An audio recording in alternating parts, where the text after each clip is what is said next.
அந்த 2-3 வாரங்களாக அதிமுகவினுடைய பொதுச் செயலாளர் இபிஎஸ் அவர்கள் டெல்லிக்கு சென்று அமித்ஷா அவர்களை சந்தித்து வந்த பின்னால் அதிமுக பிஜேபி கூட்டணி உருவாகும் என்ற பேச்சுக்களும், அதிமுகவினுடைய தலைமையிலே, மாநில தலைமையிலே மாற்றம் ஏற்படும் என்ற பேச்சுக்களும்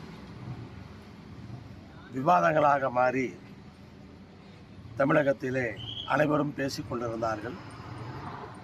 இன்றைக்கு அது உறுதி செய்யப்பட்டிருக்கிறது. நேற்றைய தினம் அதிமுகவும் பிஜேபியும் 26 சட்டமன்ற தேர்தலை கூட்டணியில் சந்திக்கப் போகிறோம் என்பதை அதிகாரப்பூர்வமாக அறிவித்திருக்கிறார்கள். பிஜேபியினுடைய மாநில தலைமையும் மாற்றப்பட்டிருக்கிறது. இதுவெல்லாம் 26 சட்டமன்ற தேர்தலிலே திமுக தலைமையில் இருக்கிற ஒரு வலிமையான கூட்டணியை எதிர்ப்பதற்காக அவர்கள் பல்வேறு முயற்சிகளை செய்கின்றார்கள். இது தேர்தலுக்காக போடப்படுகிற கூட்டணி, கொள்கை கூட்டணி அல்ல என்று இபிஎஸ் அவர்கள் திரும்ப திரும்ப சொல்லுகின்றார். தேர்தலுக்காக போடுகின்ற கூட்டணி என்றால் தேர்தல் நேரத்திலே போட வேண்டும். தேர்தலுக்கு இன்னும் 1 வருட காலம் இருக்கிறது.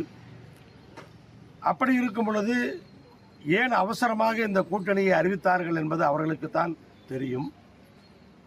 டெல்லிக்கு சென்று வந்த பின்னால் கூட இபிஎஸ் அவர்கள் நான் கூட்டணி பேச செல்லவில்லை என்று சொன்னார். அமித்ஷா அவர்கள் கூட்டணி பேசிக் கொண்டிருக்கிறோம் என்று அறிவித்தார். இப்படிப்பட்ட முரண்பாடுகள் அடிப்படையிலேயே அவர்களிடத்திலே இருக்கிறது என்பதை நாம் புரிந்து கொள்ள முடிகிறது. பிறகு 6 மாதங்களுக்கு நான் கூட்டணியை பற்றி பேசப் போவதில்லை என்று சொன்னார். இப்போது திடீரென்று கூட்டணியை அறிவித்திருக்கின்றார்.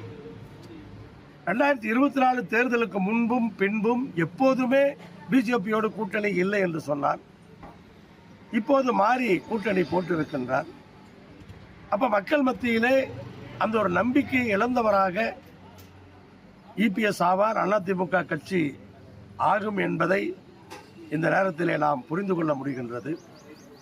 ஆனால் இன்றைக்கு அவசரப்பட்டு ஒரு கூட்டணியை அறிவித்திருக்கிறார்கள் என்று சொன்னால் அது என்ன நிர்பந்தம் என்பது அவர்கள் சொன்னால்தான் தெரியும். ஆனால் அவர்கள் சொல்லவில்லை. நேற்றைய பத்திரிகையாளர் சந்திப்பிலே கூட அதிமுகவினுடைய பொதுச் செயலாளர் இபிஎஸ் தலைமையில்தான் 2026 தேர்தலை சந்திப்போம் என்று அமித்ஷா சொல்லுகிறார். தமிழ்நாட்டிலே என்டிஏக்கு இபிஎஸ் அவர்கள் தான் தலைமை வகிப்பார் என்று சொல்லுகிறார். ஆனால் பத்திரிகையாளர் சந்திப்பிலே தமிழ்நாட்டிலே தலைமை வகிக்கின்ற ஒருவர் ஒரு வார்த்தை கூட பேசவில்லை என்று பார்க்கும் பொழுது என்ன நிர்பந்தங்களுக்கு அடிப்படையிலே இந்த கூட்டணி அமைந்திருக்கிறது என்ற ஐயப்பாடு எல்லோருக்கும் வரத்தான் செய்கின்றது. ஆனால் சந்தர்ப்பவாதமாக இப்போது அமைத்திருக்கிற இந்த கூட்டணியை பொறுத்தவரை தேர்தலிலே ஒரு வலிமையாக அவர்கள் இருப்பதற்கான அந்த வாய்ப்பு கிடையாது. மக்கள் எதிர்பார்த்ததெல்லாம் அதிமுகவுடைய பொதுச் செயலாளர் இபிஎஸ் அவர்கள் பிஜேபி தவிர்த்து மற்ற கட்சிகளை, எதிரில் இருக்கிற கட்சிகளை எல்லாம் ஒருங்கிணைத்து ஒரு கூட்டணி அமைப்பார், தேர்தலிலே ஒரு வலிமையான போட்டியை கொடுப்பார் என்றெல்லாம் எதிர்பார்த்து கொண்டிருந்தார்கள். நேற்று அது முடிவுக்கு வந்திருக்கிறது. அந்த போட்டியிலிருந்து அவர்கள் விலகி இருக்கிறார்கள் என்பதுதான் உண்மை.